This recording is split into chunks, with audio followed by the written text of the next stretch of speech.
अस्सलाम वालेकुम, नमस्कार दोस्तों, आपका स्वागत है मेरे YouTube चैनल अनटोल्ड फैक्ट्स में। और आज अनटोल्ड फैक्ट्स आपके सामने एक ऐसा मसला लेकर आया है जिसमें ज़्यादातर कन्फ्यूज़न है, और कन्फ्यूज़न भी किसको है ये ज़्यादातर लोग इस बंदे को जानते हैं। और नाम मैं बता देता हूँ, नाम है नीरज अत्री। और नीरज अत्री जी ने अपनी एक बात बोली है, पहले वो बात सुन लेते हैं।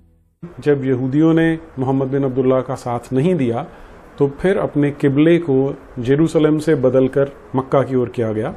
तो इनका सवाल आपने सुना होगा, ये कहते हैं कि मोहम्मद साहब जो है उन्होंने काबा चेंज कर दिया, जबकि ऐसा नहीं है, क्योंकि यहूदियों से छिड़के यहूदियों ने हेल्प नहीं की। चलिए हम पहले इसकी बात बता देते हैं कि ये एक्चुअली माजरा था क्या, ये बात हुई कैसे थी। कुरैश जो कुफारे मक्का थे, यानी जो कुरैश के लोग थे, उन लोगों ने क्या किया था कि जब मक्का से मदीना की तरफ हिजरत हुई तो हिजरत के बाद में हुआ ये कि हिजरत हुई और उसके 16 से 17 महीने तक आपने मदीना पहुंच के भी किबला यानी जो रुख था नमाज का वो बैतुल मक़दिस की तरफ था। तो जो ये मक्का के लोग थे, इन्होंने क्या किया कि मदीना का एक सरदार था जो वहां का बादशाह बनना चाह रहा था, उसको भड़काया, अब्दुल्ला बिन उबई उसको भड़काया। और इन लोगों ने काफी ज्यादा मतलब तहलका मचाया और ये तक कहा कि हम मदीना में घुस के वहां के मुसलमानों का सबका सफाया कर देंगे। लेकिन यहूदियों से, इससे पहले यहूदियों से संधि हो चुकी थी, जिसमें बनु कुरैजा और 3 कबीले थे। यहूदियों से संधि हुई थी और संधि में 12 कंडीशन थी, यानी 12 धाराएं थी जिनको फॉलो करना था। जिसमें जो अहम बात थी वो ये थी कि जब अगर मुसलमानों पे कोई परेशानी आती है तो यहूदी साथ देंगे, और यहूदियों पर आती है तो मुसलमान साथ देंगे। अभी तक इसमें कोई संधि टूटने की बात नहीं थी। लेकिन क्या हुआ कि इसके बाद में जो ये यहूदियों से संधि हुई, इसके बाद में बीच में एक छोटी सी घटना पेश आई, और वो ये कि छोटे छोटे सरिया और गजवा पेश आए। अभी सरिया और गजवा क्या है मैं बता देता हूँ। सरिया उसको कहते हैं जो झगड़ा होता था, उसको अरबी में सरिया कहते हैं, छोटे मोटे झगड़े आपस में 2-4 लोगों के बीच में। और गजवा जो लड़ाई हुई जिसमें थोड़ी तादाद लोगों की ज्यादा थी और हमारे नबी ने शिरकत की, उसको गजवा कहा जाता था। तो ये 8 घटनाएं हैं ऐसी कि जब काबा चेंज होने से पहले 8 घटनाएं ऐसी हैं जिसमें सरिया और गजवा यानी तो छोटे मोटे झगड़े और लड़ाइयां पेश आई हैं। इसमें यहूदियों का कोई खास योगदान नहीं रहा। इवन यहूदियों की वजह से ही स्पेशली वो झगड़े और लड़ाइयां हुई, क्योंकि उनकी जो कंडीशंस थी, जो 12 धाराएं थी, उन धाराओं का उन्होंने उल्लंघन किया, फॉलो नहीं किया। अब ये पता नहीं चल पा रहा था मुसलमानों को कि ये हुआ हो कैसे रहा है, हमारे साथ में कौन साथ है कौन नहीं है, कौन यहूदी हमारे खिलाफ खड़ा है और कौन हमारे साथ है, ये पता नहीं चल पा रहा था। लेकिन हमारे नबी की इच्छा ये थी कि जो किबला हो वो काबे की तरफ हो, यानी जहां पर आज है, ये हमारे नबी की इच्छा थी। कुरान में अगर आप जाते हैं सूरह बकरा में, सूरह बकरा की 142 से 146 आयत देखिए, उसमें तो उसमें जो कहा गया है कि हम ये देखना चाहते हैं, अल्लाह ताला का फरमान है, अल्लाह ताला कहता है कि हम ये देखना चाहते हैं कि कौन पक्का मुसलमान है कौन नहीं, कौन हमारी बात को मानता है कौन हमारी बात को नहीं मानता। दूसरी बात यह है कि उसी में अल्लाह ताला ने कहा है कि नबी जी आप जो ये बात बोल रहे हैं ना, ये जो आप चिंता कर रहे हैं, परेशान हो रही है, यहूदी और ये जो नसारा है, ये किबले को, उस काबे को ऐसे जानते हैं जैसे बाप अपनी औलाद को। क्योंकि उसकी वजह क्या है, डिटेल में अगर आप जाएंगे तो आपको पता चलेगा कि ये जो काबा बना हुआ है आज, ये इब्राहिम अलैहिस्सलाम ने तामीर किया था। वहां पर उनकी तामीर करने से इवन आदम अलैहिस्सलाम के जमाने से काबा है ये, यानी दुनिया की शुरुआत से ही काबा है। लेकिन यहां पर जो बनाया, उसको तामीर किया, एक चबूतरा जो तैयार किया, वो इब्राहिम अलैहिस्सलाम ने किया। उसके बाद सुलेमान अलैहिस्सलाम का जिक्र है, सुलेमान अलैहिस्सलाम ने बैतुल मक़दिस को बनाया। तो यहां पर जब ये किबला चेंज हुआ, किबला चेंज होने के बाद में अब ये पता चला मुसलमानों को कि कौन इंसान हमारे साथ है कौन नहीं है, क्योंकि यहां पर 2 फायदे हुए। एक तो ये कि किबला चेंज हो गया मुसलमानों की मर्जी के हिसाब से, जहां पर वो चाह रहे थे वहां पर। दूसरी बात ये कि जो यहूदी ये कहते थे दिल से कि नहीं हम तुम्हारे साथ हैं, हम तुम्हारे साथ हैं, और फिर वही नीचे से जड़ काट रहे थे, जड़ भी तो काट रहे थे। तो जैसे ही किबला चेंज हुआ, वो एक्चुअली वो यहूदी ना ये महसूस नहीं होने देते थे कि हम तुम्हारे साथ नहीं है, दिल से उनके अंदर पूरा भरा पड़ा था। जब अल्लाह ताला ने किबले को चेंज किया तो चेंज करने के बाद जिसके दिल में था वो भी उभर के सामने आ गया। यानी जैसे ही काबा चेंज हुआ, फौरन वो यहूदी नसारा फौरन भड़क उठे कि नहीं ऐसा कैसे हो सकता है, अल्लाह ऐसे कैसे चेंज कर देगा, ये तो चेंज नहीं कर सकता। मतलब एक तो फौरन मुसलमानों को पता चल गया, अच्छा ये हमारे साथ है और ये हमारे साथ नहीं है। तो यहां पर वजह ये थी मेन कि उनके अंदर जो वो भावनाएं थी मुसलमानों के खिलाफ, जो आज भी ये इन लोगों के खिलाफ, जो मुसलमानों के खिलाफ यहूदी और नसाराओं में चलती आ रही हैं और अच्छी तरह से लोग जानते हैं, वो उस जमाने में भी थी। तो अल्लाह ताला ये देखना चाह रहा था और उन मुसलमानों को ये बात बताना चाह रहा था कि कौन तुम्हारे साथ है और कौन तुम्हारे साथ नहीं है। ये वजह थी किबला चेंज करने की। और कुरान की आयत जो हमने अभी आपको बताई है कि अल्लाह ताला ने कुरान की आयत नाजिल की है शाबान 2 हिजरी में, फरवरी में 624 ईस्वी में ये सूरह जो है वो नाजिल हुई। इसके बाद यहूदियों में तहलका मचा और यहूदियों ने वो बातें शुरू कर दी। तो इससे ये पता चल गया कि यहूदी साथ नहीं है, जबकि उन्होंने पहले ऑलरेडी 12 धाराएं तय कर ली थी, एक संधि की थी, उस संधि को भी तोड़ चुके थे और अब वो खुलकर सामने आ गए थे। तो मेरी बात आप समझ गए होंगे। तो नीरज अत्री जी, आप जो ये बात बोल रहे हैं आपकी बात बिल्कुल गलत है, क्योंकि यहूदियों का उसमें कोई हस्तक्षेप नहीं था। इवन यहूदी तो और उल्टा चिढ़ रहे थे इस बात से। तो ये बात सरासर गलत है कि यहूदियों ने साथ नहीं दिया, इसलिए जो है मक्का की तरफ किबला हो गया बैतुल मकदिस को छोड़कर, क्योंकि इस बात का प्रमाण कुरान भी देता है कि ये अल्लाह की मर्जी थी, अल्लाह का हुक्म था और नबी ने उसको, नबी चाहते थे कि यहाँ पर किबला हो बैतुल मकदिस की बजाय, क्योंकि वो इब्राहिम अलैहिस्सलाम की ही बनाई हुई, तामीर की हुई जगह है।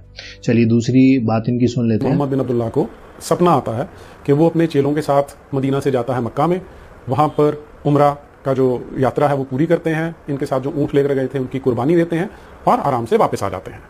तो जब मोहम्मद और ये लोग चलते हैं तो वहाँ पे कुरैशियों को, जो मक्का वासी थे, उन्हें जब इसकी सूचना मिलती है तो वो डिसाइड कर लेते हैं कि हम लोग इसे यहाँ नहीं आने देंगे, क्योंकि हम मोहम्मद पर और उसके साथियों पर विश्वास नहीं कर सकते कि वो सिर्फ यहाँ पर उम्रा करने आए हैं या हम पे हमला करने आए हैं। तो मोहम्मद बिन अब्दुल्लाह रास्ता बदलकर मक्का के काफ़ी निकट एक जगह हुदैबिया, वहाँ पर पहुँच के रुक जाते हैं और उसके बाद दोनों ओर से संदेश आने शुरू होते हैं कि मोहम्मद बिन अब्दुल्लाह मैसेज भेजता है कि हम केवल उम्रा करने आए हैं, किसी पे हमला नहीं करेंगे। वो बोलते हैं कि हम आपको यहाँ पर नहीं आने देंगे। तो एक उधर से आता है, दूसरा इधर से आता है, तो थोड़ी देर के लिए ऐसा चलता रहता है। फिर जो मोहम्मद बिन अब्दुल्लाह का जमाई था उस्मान नाम का, उसे भेजा जाता है कि तुम जाओ और मक्का वासियों से बात करो। उसे आने में जब थोड़ा समय लग जाता है तो यहाँ पर इन लोगों को चिंता होती है और ये अफवाह उड़नी शुरू हो जाती है कि मक्का वासियों ने उस्मान की हत्या कर दी है। लेकिन अभी कंफर्मेशन नहीं आई है। तो मोहम्मद बिन अब्दुल्लाह वहाँ पर एक पेड़ के नीचे खड़े होकर सबको संबोधित करते हैं और कहते हैं कि अगर ऐसा हुआ है तो हम इनसे बदला लेंगे। अब यहाँ आपको ध्यान ये रखना है कि जो कई बार क्या होता है कि रसूल अल्लाह को इनका जो पैगंबर है जिब्रील, वो आके बता देता है कि क्या हो रहा है, लेकिन ऐसे मौकों पर जिब्रील भी नहीं आता और रसूल को पता नहीं चलता कि असलियत क्या है।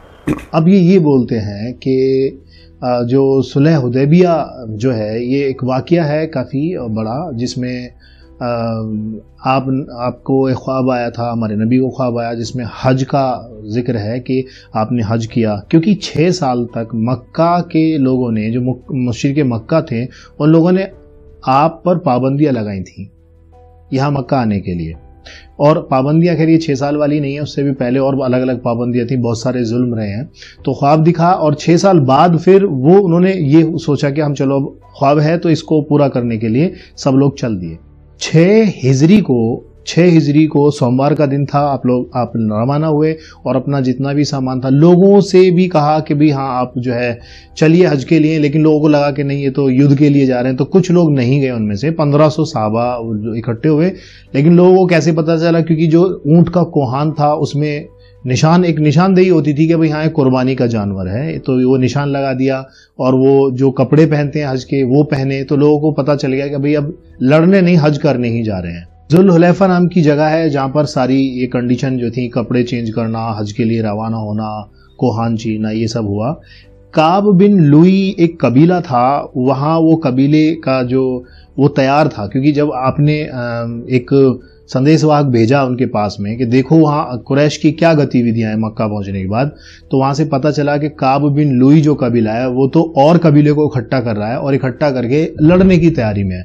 तो आपने संदेश भिजवाया कि नहीं भाई हम लड़ेंगे नहीं, हम तो हज करने के लिए आए। तो ये सिलसिला चलता रहा, उनका जवाब आया, फिर उनका जवाब आया, फिर ऐसे आया। लेकिन जब आप रास्ते में जा रहे थे, खालिद बिन वलीद जो अब तक मुसलमान नहीं हुए थे, 200 लोगों के साथ, जो 200 कुरैश थे, उन 200 कुरैशों के साथ रास्ते में जमा हो गए ताकि आप पर हमला करें और आपको मक्का में जाने से रोकें। खालिद बिन वलीद, ये तो नाम बड़ा फेमस है। बाद में वो ईमान में दाखिल हुए इस संधि के बाद।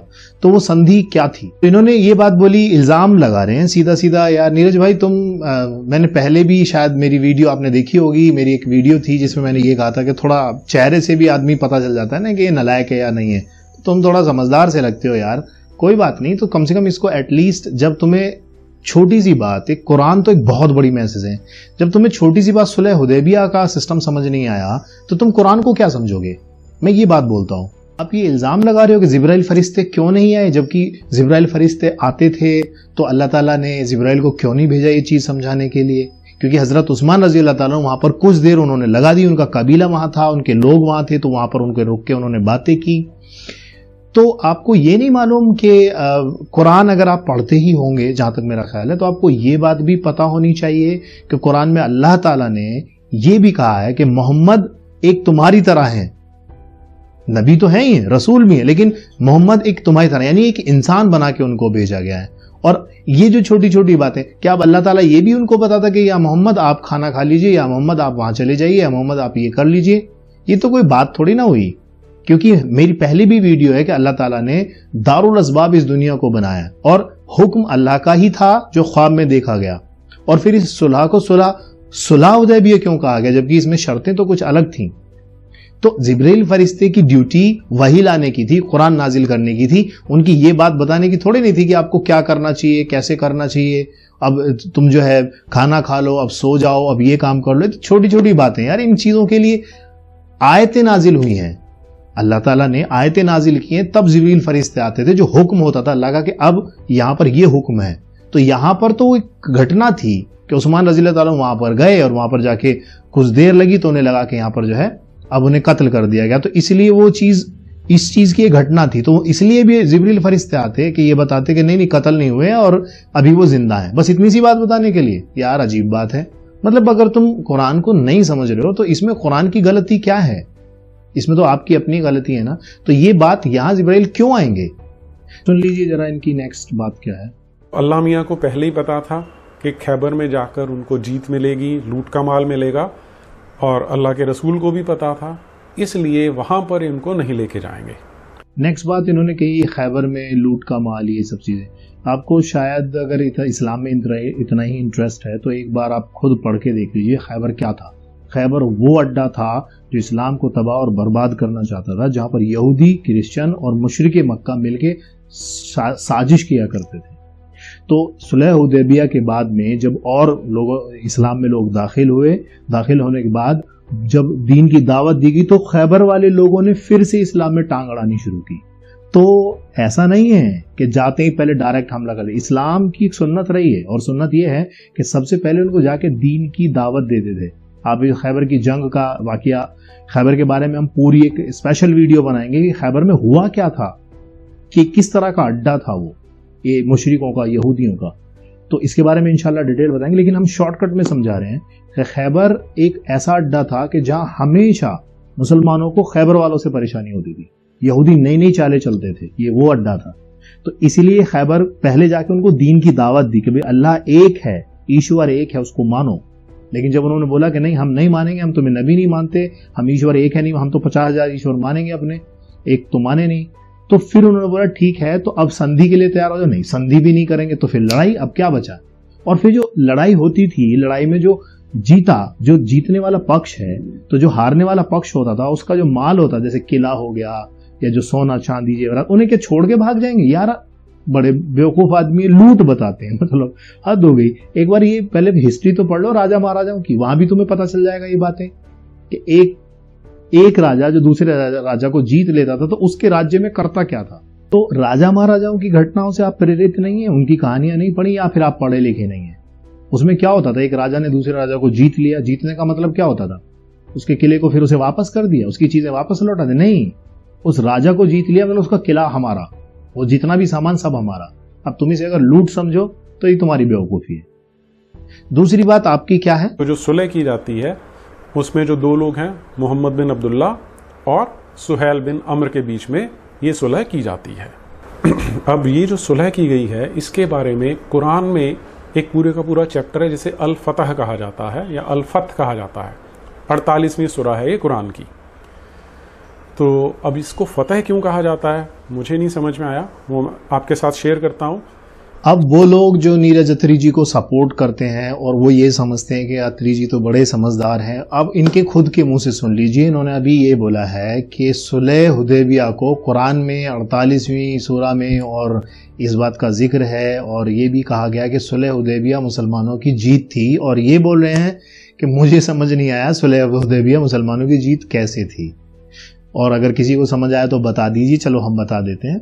आप जो ये कुरान पर वीडियो बनाते हैं, मैं छोटा सा सवाल है, जब आपको सुलह हुदैबिया जैसी एक छोटी सी घटना ही है वो इस्लाम के इतिहास में, जब वही समझ में नहीं आई तो कुरान की बाकी आयतें कैसे समझ आएंगी? ये लोग जो नीरज अत्री को सपोर्ट करते हैं या जो देखते हैं इनकी वीडियो, तो क्या आपको पता है कि इनको ये बात समझ में आती होगी कुरान की? मेरा सवाल है आप लोगों से, जो मेरे व्यूअर्स हैं, मैं ये पूछ रहा हूं, आपको क्या लग रहा है इस बंदे ने जो अभी बात बोली कि मेरे समझ में नहीं आई ये बात, तो क्या लगता है आपको कि कुरान समझ में आता होगा? बिल्कुल नहीं आता होगा। और ऐसी लोगों की वीडियो देख के लोग यूं कहते हैं वाह जी वाह मजा आ गया। अरे यार तुम हद है, समझने की कोशिश नहीं करते हो। जब इन्हें खुद ही समझ में नहीं आ रहा है तो दूसरों को क्या समझाएंगे? इनका तो मकसद सिर्फ ये है कि इस्लाम पे तामान लगाते रहते हैं बार बार। अरे भाई ये कुरान है, मैसेज है अल्लाह का, द मैसेज ऑफ गॉड।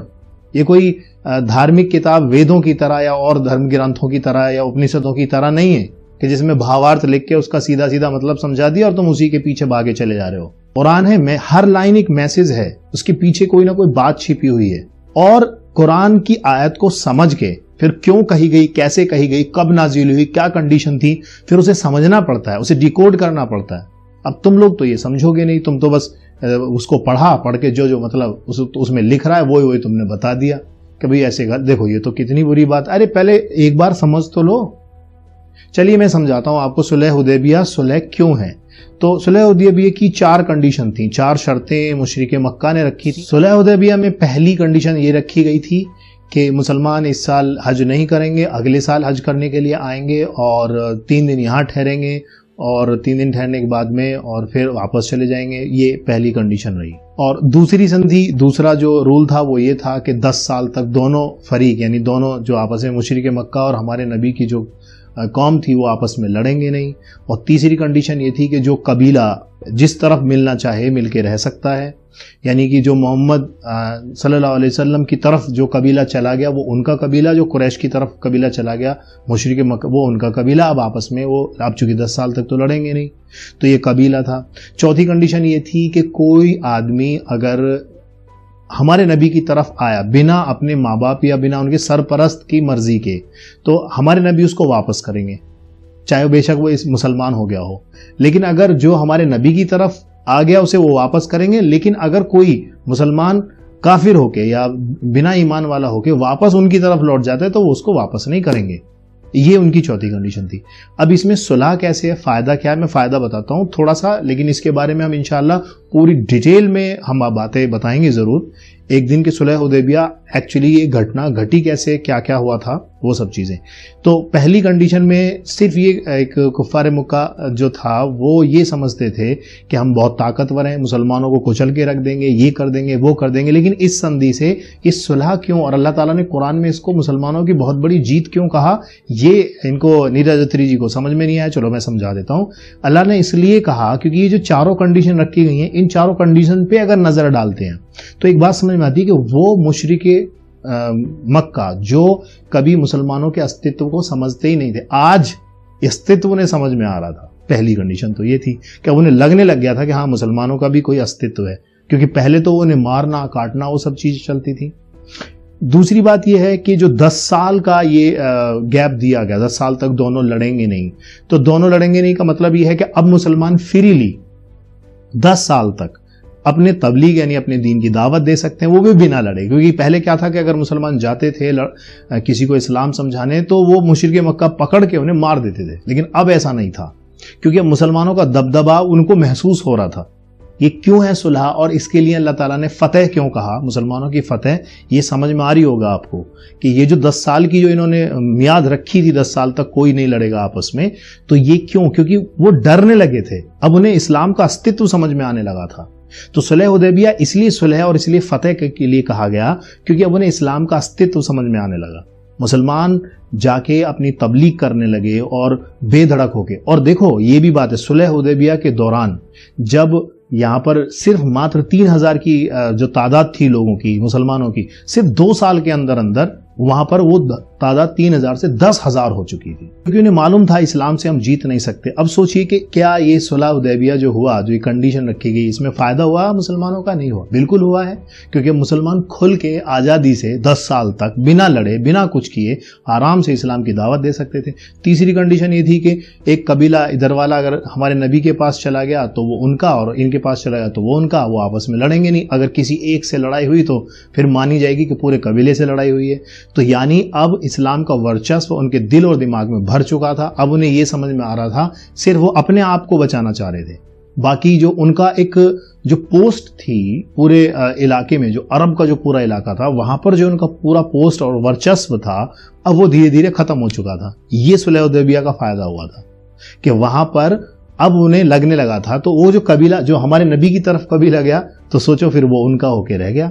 यानी कि बिल्कुल खुल्लम खुल्ला इस्लाम की दावत देने का मौका मुसलमानों को मिला। इस सुलह से ये फायदा हुआ, बाकी और लोगों को नहीं समझ आया। बाद में उन चीजों को जब अल्लाह के नबी ने समझाया तब उन्हें समझ आया। दूसरी बात ये कि जो चौथी कंडीशन है वो कंडीशन ये थी कि उसमें जो है कोई मुसलमान अगर हो जाता है तो मुसलमान उसे वापस करेंगे मुशरिक कुफ्फार को कि भाई आपका आदमी मुसलमान हो गया, इसे आप ले जाओ। तो इसमें भी ये एक जो कंडीशन है उसमें भी एक कंडीशन ये थी, उन्हें लगा कि इसमें हमारा फायदा होगा, लेकिन उसमें उल्टा, क्योंकि उनको ये संधि तोड़नी पड़ी 10 साल से पहले। क्योंकि हुआ ये था, साहबा थे, उनको एक साहबा जो है उनको ईमान में दाखिल हुए, हमारे नबी के पास वो आए। कुफ्फारे मक्का को ये बात पता चल गई, उन्होंने अपने आदमी भेजे, 2 आदमी, वो उन्हें लेके जा रहे थे रास्ते में। तो ऐसा हुआ कि जब वो लेके जा रहे, संधि के हिसाब से जब वो लेकर जा रहे थे, तो उन्होंने वहां पर उनकी तलवार, कि आपकी तलवार तो बड़ी अच्छी है, तलवार ली और उनमें से एक को कत्ल कर दिया। दूसरा डर के नबी के पास गया कि या रसूलुल्लाह ऐसे ऐसे हो गया मेरे साथ, तो मैं तो उस मुसलमान को ले जा रहा था वापस अपने मजहब की तरफ, और उसने ऐसे कत्ल कर दिया। तो आपने बोला भी वो आदमी जो वो रज़ियल्लाहु ताला अन्हु थे, वो सहाबी जो थे, उन्होंने आके हमारे नबी से कहा कि या रसूलुल्लाह आपकी ड्यूटी तो खत्म होगी ना, आपने तो मुझे भेज दिया, अब मैं कुछ भी करूं इसमें आपका कोई हाथ नहीं है। इतनी कह के वो चले गए। तो धीरे धीरे जो मुसलमान होते थे फिर वो उनसे मिलने लगे और धीरे धीरे उनकी एक बहुत बड़ी जमात बनी। उस जमात ने क्या किया कि जो कुरैश का जो भी कबीला आता था उसको पकड़ लेते थे और उनके साथ में उनका जो सामान था वो छीन लिया या जो भी चीज थी। तो इससे खौफ पैदा हुआ। अब लोग ये सोचेंगे कि यार मुसलमानों ने तो जाती की उस वक्त में। अच्छा, उससे पहले जो जातियां थी मुसलमानों के ऊपर कि जो उनके अल्लाह कहने पर भी उनकी गर्दन काट दी जाती थी, उन्हें मार दिया जाता था, उनके बीवी बच्चों को उनकी नजरों के सामने कत्ल कर दिया गया, जलती हुई तपती हुई रेत पर लिटाया गया, जलते हुए अंगारे रखे गए और उनके सीने पर पत्थर रख दिए, सारी सारी रात उनको भूखा रखा, सारा सारा दिन भूखा रखा। और जो खाल होती थी जानवर की खाल में लपेट के उनको अंदर घुसेड़ के, जो कच्ची खाल होती है उसके अंदर बदबू आती है, उसमें बंद करके रख दिया। तो कितनी मतलब आपदाएं उन्होंने झेली, वो तो लोगों को नजर आती नहीं है। तो मैं ये कहना चाह रहा हूं कि जब इस्लाम का वर्चस्व आया और धीरे धीरे इस सुलह हुदैबिया का फायदा ये हुआ कि कुरैश को इनका एक वर्चस्व और इनका अस्तित्व समझ में आने लगा। तो ये है सुलह हुदैबिया का फायदा। फतेह इसलिए कहा गया क्योंकि मुसलमानों की कोरी जीत थी। चारों कंडीशन देख लो। पहली कंडीशन में पहली बस ये एक ही कंडीशन थी, वो ये थी कि मुसलमान जो है वापस इस साल हज नहीं करेंगे, बस। बाकी जो 3 कंडीशन है वो तीनों की तीनों मुसलमानों के पक्ष में है। और लेकिन 1 साल तो यूं ही बीत गया। तो मैं ये कहना चाह रहा हूं, अगर सुलह हुदैबिया का वाकया नीरज जी अगर आपको समझ में नहीं आया तो इसकी कंडीशन ये थी और ये वजह थी कि इसको फतेह का नाम दिया गया। तो आपको जहां तक मेरा ख्याल है सुलह हुदैबिया से होने वाले बेनिफिट मुसलमानों के लिए क्या थे ये समझ में आ गए होंगे। तो इसीलिए कुरान को आप नहीं समझ पाएंगे। अगर आप समझना चाहें तो समझ सकते हैं, लेकिन अगर सिर्फ इसलिए पढ़ेंगे कि इल्जाम लगाएं तो फिर शायद आपको समझ में नहीं आएगा। चलिए इसी के साथ मैं इजाजत चाहता हूं। अस्सलाम वालेकुम, शुक्रिया, जय हिंद।